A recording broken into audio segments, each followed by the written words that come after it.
always begins when we are children, with imaginations so big that we put whole universes to shame, while running and playing and shouting in the white-hot sun before prejudices stop our feet. We tell each other stories. We squabble over who gets to play the princess or the hero prince. None of us want to be the dragon that is slayed, nor the ogre, nor the witch.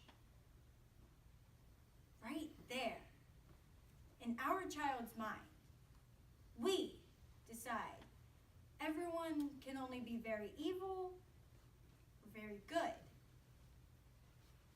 We never stop to consider that all of us are capable of doing terrible things.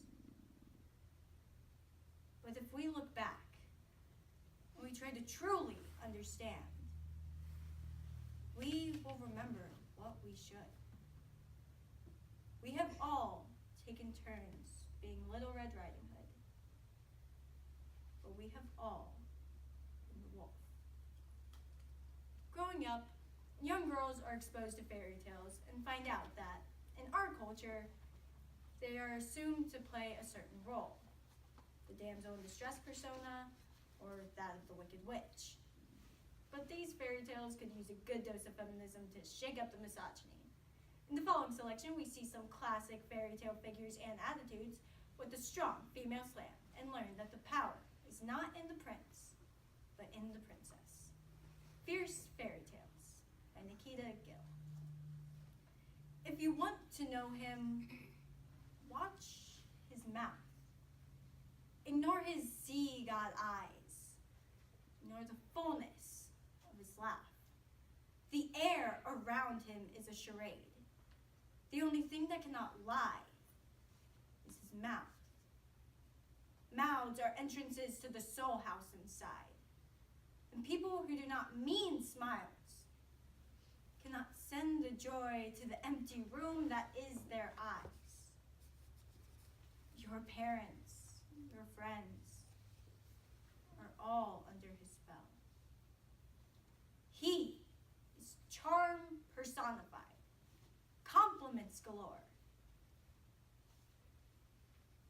This is what bewitchment looks like. They all defend him when he calls you names. You've walked on eggshells ever since. And it only got worse from there, didn't it? He fed from your sadness till you were almost hollow, until all you have is your loneliness, that you depend on more than your family, more than the people that said that they would protect everything. His words slowly become ugly, dark bruises on your whole soul, while he still makes others laugh. Everyone has forgotten that Lucifer was beautiful too, and God's favorite, till he fell. It doesn't need to be this way, though. He's not the Prince Charming he was supposed to be. Instead, he's turned out to be a demon made of apathy. He's isolating you from yourself.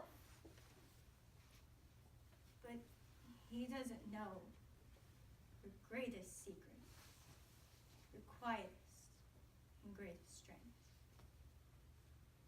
You have Persephone hiding in those bones.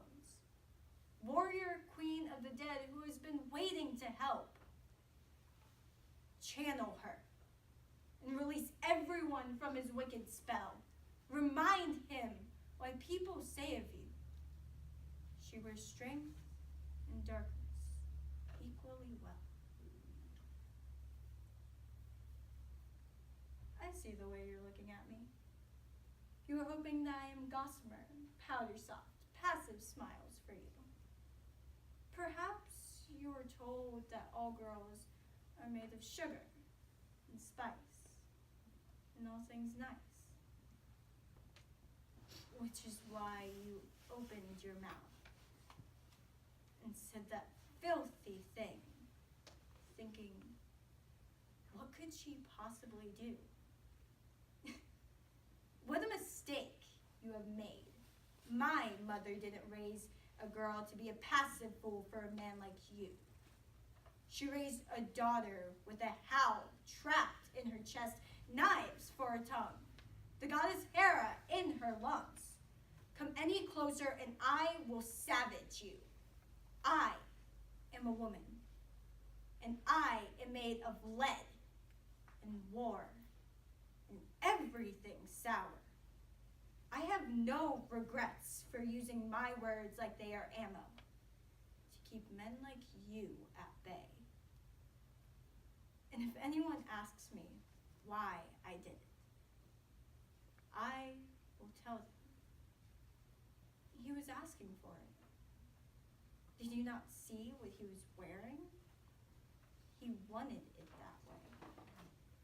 Our stories don't begin and end because men we once trusted have left them. We were made whole to start with.